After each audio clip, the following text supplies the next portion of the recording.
Judge at the county and state levels, and Russo serves as national president of the Italian Sons and Daughters of America and many other local and national Italian organizations.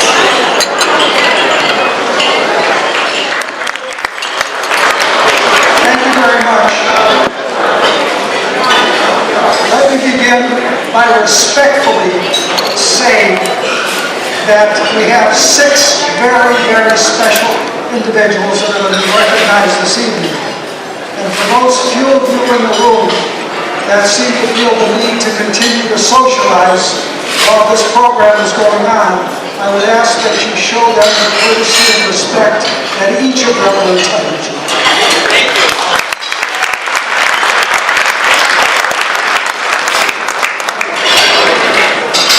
I'm very happy to be with you all this evening.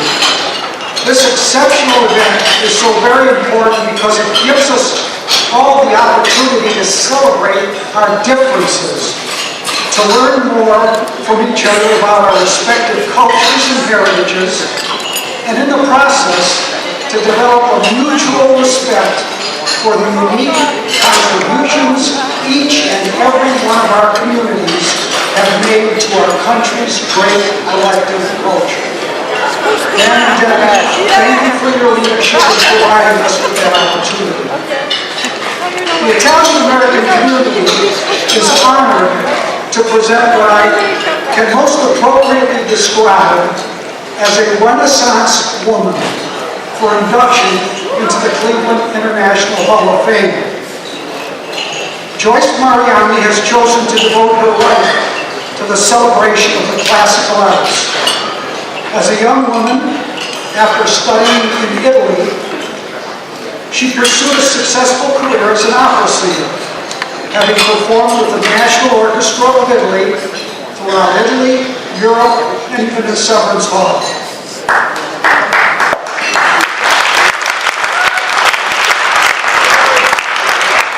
Upon her return to Cleveland, Joyce initiated many exceptional cultural programs that have enriched the lives of so many in the greater Cleveland community. Beginning in 2006, she founded and continues to serve as the executive director of the Cleveland Italian Film Festival, which each September showcases Oscar-winning Italian films at multiple theaters throughout our community. She also founded Viva la Cultura Italiana, a unique cultural program which has created a special performance titled Opera in the Italian Garden. Each July, this precedent-setting program presents performances by the Cleveland Opera and the Cleveland Ballet in the Italian Cultural Garden to an audience of over 3,000 people, free of charge. Speaking of the Italian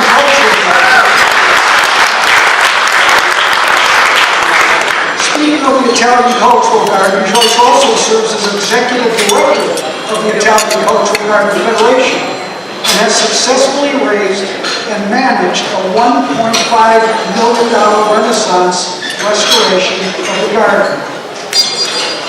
Not limited to the celebration of the creative arts, Joyce has also undertaken an event to promote Italian culinary arts, which she has aptly named pranzo, the Italian term for an elegant dinner.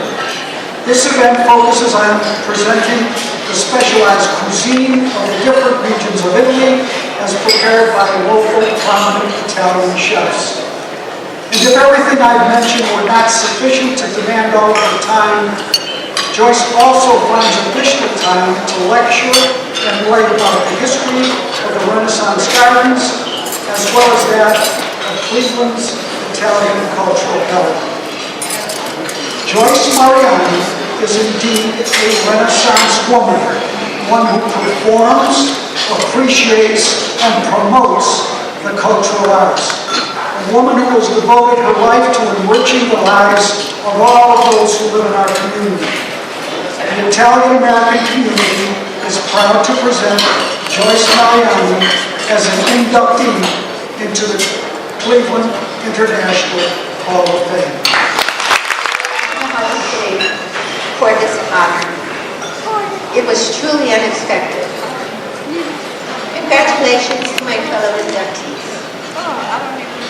I'd also like to express my gratitude to the board of the Italian Cultural Garden for their guidance, to Joe Lamantia for all your kind help, and all the Italian Garden volunteers who devotedly give of their time to maintain the beautiful plantings and large fountains.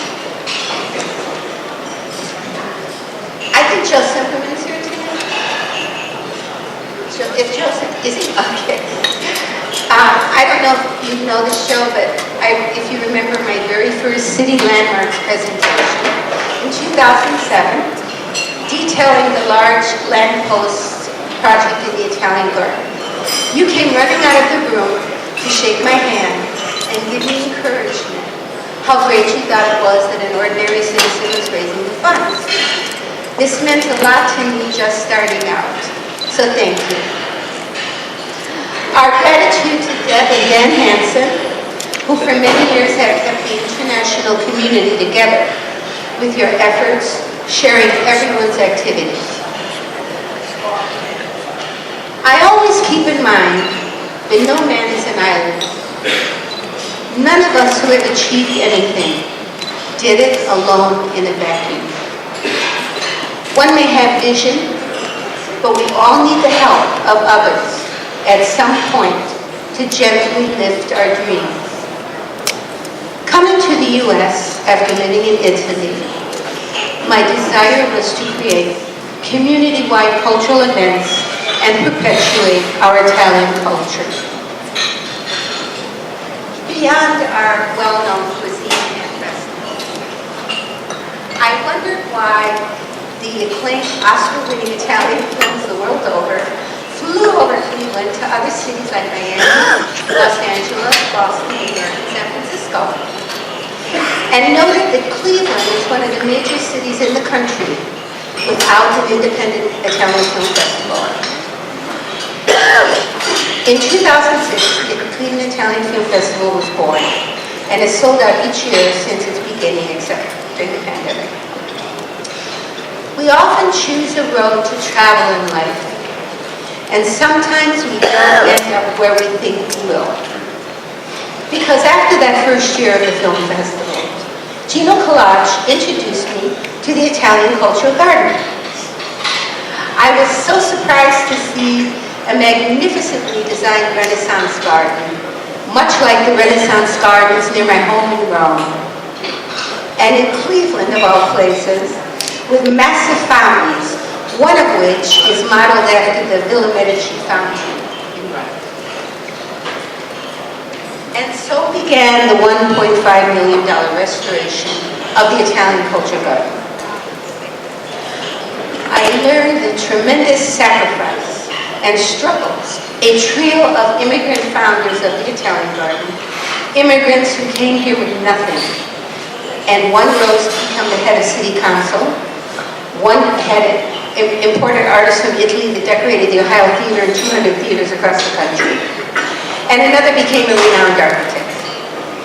I admired their determination to build such a majestic public space during the Depression.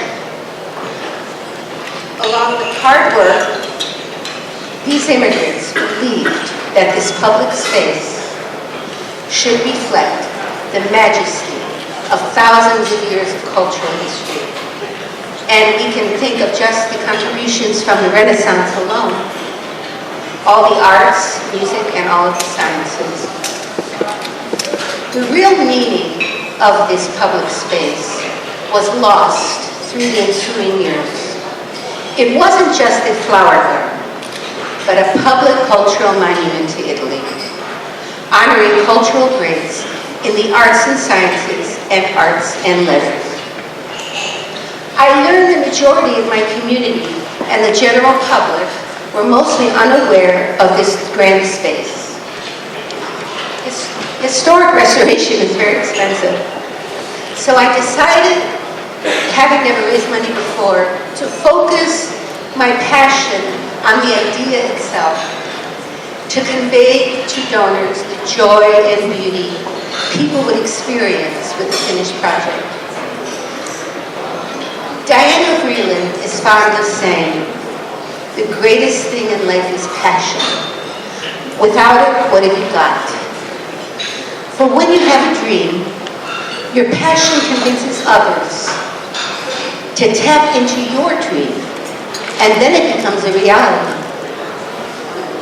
The illustrious history of Italy and its enormous impact on the world gave me the determination to begin, while envisioning a unique outdoor museum honoring hundreds of cultural figures showing Italy's impact in the world.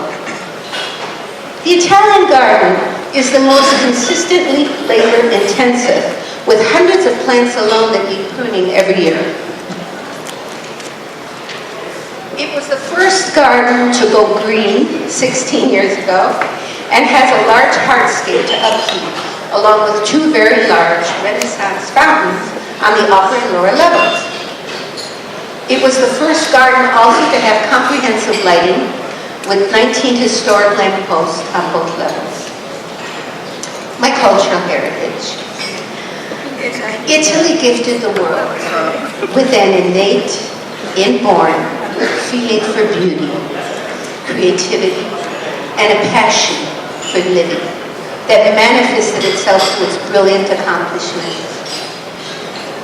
Its gifts to the Western civilization of art, architecture, literature, science, law, medicine, civic planning, engineering, and music, and all of the arts began with the Romans and reached a high point at the beginning of the 14th century Renaissance. Andrea Palladio, the great 16th century architect, who the 111th Congress recently called the father of American architecture, whose influence culminated in the U.S. Capitol building and the White House. Where would the art of poetry be without the divine comedy of Dante Alighieri, whose statue graces the Italian garden, and who influenced generations of writers, artists, down through the centuries. And the written music of Guido d'Arezzo, who invented a way to put the first written musical notes on paper that people could read, and which spawned the creation of the first opera. The great Italian Renaissance produced geniuses in the arts and sciences, Michelangelo to Galileo, to the great polymath Leonardo da Vinci, whose anatomical studies of the human body were so perfect that they were used until the 19th century.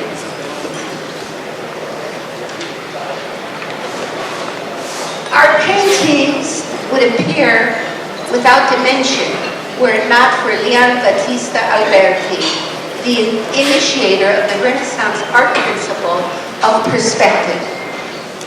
From the inventors of the piano, the violin, and the cello, it's hard to imagine a world without the influence of Italy in the Western world. It's not only all of our cultural customs that nurture us, but a detailed mosaic of our societal, culinary, and cultural habits combined. Aside from our unique individualities, we also seek to understand we are all one. We love the same things in life, love of family, friends, customs, while stepping outside of ourselves to live in harmony with others. Since the majority of us in this room can identify with an existing cultural garden, I wish to pay homage to my fellow cultural gardens and the numerous new gardens coming in. For without the work of hundreds of volunteers and their communities, there would not be a thriving cultural gardens. For it is they who have kept this large swath of over 70 acres restored, rehabilitated, and running. Without their sacrifice and constant hard work, there would be no costly busts or beautiful statues. We could not have one World Day all through the years without many months of hard work and planning by individual gardens, presenting concerts, offering ethnic cuisine and nationality arts and crafts. Without all these dedicated garden volunteers, there would be no beautiful landscapes bursting with color in the spring and the summer. Lastly, without these devoted volunteers and garden heads who plan, execute, and raise the money needed by themselves, what is known as the cultural gardens would once again mirror the period when the gardens came to a halt during the turbulent 1960s, which revealed without these volunteers, the cultural gardens would wither and descend into disrepair, which they did, and the media frequently pointed out.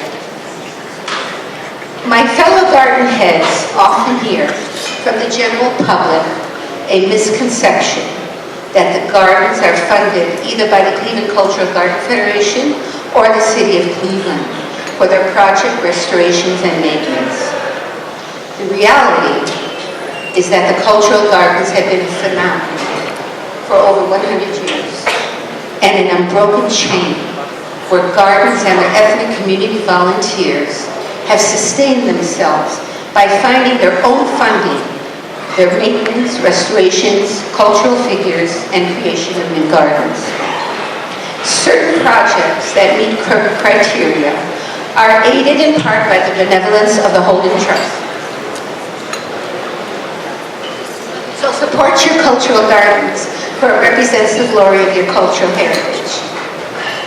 And at the end of this month, take a ride by the Italian Cultural Garden because we have 1,300 tulips coming up to be in bloom. In the past, the cultural gardens chose their leadership from within their ranks. But today, we're happy to have new leadership of the Federation, Laurie Ashton and Dr. Wild Curry. They are working in tandem with the gardens to forge new progress. In the 1930s and 1940s, opera concerts were given in the Italian Cultural Garden because its founding mission statement was that it was not only a physical presence, but it was a symbol of the contribution of Italian culture to American democracy. Bringing back the annual opera concerts in 2008 after a 62-year absence was important to give the cultural arts of Italy to the public. Namely, because opera and ballet both originated in Italy. The concert became very popular with thousands attending each year. Today, the opera in the Italian Garden, now in its 16th year, draws people from all over Northern Ohio and is funded mainly by the Italian Sons and Daughters of America and Cuyahoga Arts and Culture. Two prestigious companies, the Cleveland Ballet and the Cleveland Opera, perform every year. It's very interesting that the popularity of this concert in the beginning helped reintroduce the cultural gardens that were in slumber and under the radar of the public at that time. Long gone are the days in 2007 and for numerous years afterwards when we heard from the concert public, we didn't know these beautiful gardens were here. Early this year, much needed new doors opened when Cuyahoga County looked into ways to help the African American Garden, dedicated in 1977, to complete their garden after 46 years.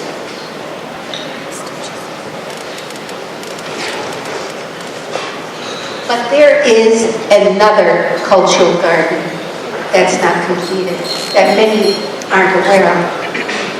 And that's the Italian Cultural Garden, dedicated in 1930. After 93 years, the Italian Garden hopes to explore the same avenues to receive assistance to complete a domed Pantheon structure originally planned but never completed, honoring 200 cultural figures, beginning with the ancient Romans, down to the accomplishments of the Renaissance, to modern day, with the center statue of Galileo, who Albert Einstein called the father of American science. Thank you to Councilman Kevin Conwell and the City of Cleveland, who have been wonderful partners to the Italian Garden since 2007, and who understand the importance of a partnership between civic volunteers and the city. Thank you.